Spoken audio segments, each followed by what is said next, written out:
Would you pay 50 bucks for this? Well, don't, because this easy candy jar is really inexpensive to make. It just looks like you bought it at Grandin Road for 50 bucks. Let's start with a candlestick of your choosing. This one was in my treasure trove of goodies. Perfection. If you're into the dark academia look, you're gonna love this little nugget. Okay, this is really easy to do. We'll use a Dollar Tree wood disc and a smaller flat disc that's the size of the jar's opening. And this pretty glass cabinet pull knob, we'll attach it on top. First, make a pilot hole with any sharp tool. This is an awl, which works pretty good. Drill a hole just deep enough to fit the knob without going all the way through the lid. Let's test the fit. It's good. Then hot glue on the flat disc. Center it. Does it fit on the jar?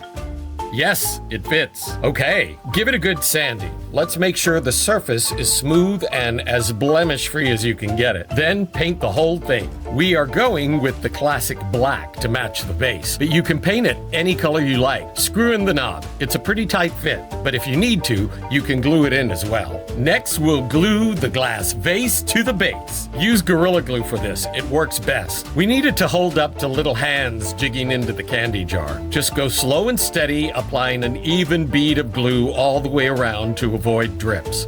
Place the vase on top.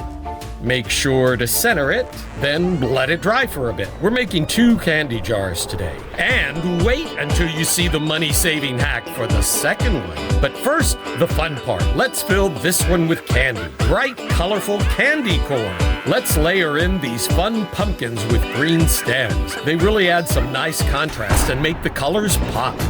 Now, have you been to the grocery store lately and noticed the candy has gotten really expensive? Yikes! So let's cheat on this next candy jar's filling. Here's the secret hack. Find a cardboard tube like the one that comes with wrapping paper. Make sure that the tube will fit inside the glass container. It has to be smaller than the base so that it leaves enough room all the way around the outside edge for the candy to fit against the glass. How tall should it be? Make it an inch or so down from the top. Just enough so the candy will cover the top of your inner tube. Now let's cover the tube with candy camouflage. Say that 5 times fast. Candy camouflage, candy camouflage, candy camouflage, candy camouflage, candy camouflage. This is easy. Put the candy on the glass surface of your printer and press copy. Voila! Instant candy camouflage. When was the last time you copied candy on your printer, huh? Just make sure you clean the glass afterwards or you'll have tasty candy fragments on your next print job. Next, let's glue it on. This is like wrapping a present, a gift of sweet delights. Make a circle topper that will finish off the tube. Place it inside your glass jar. How about that? It takes up all the space in the center.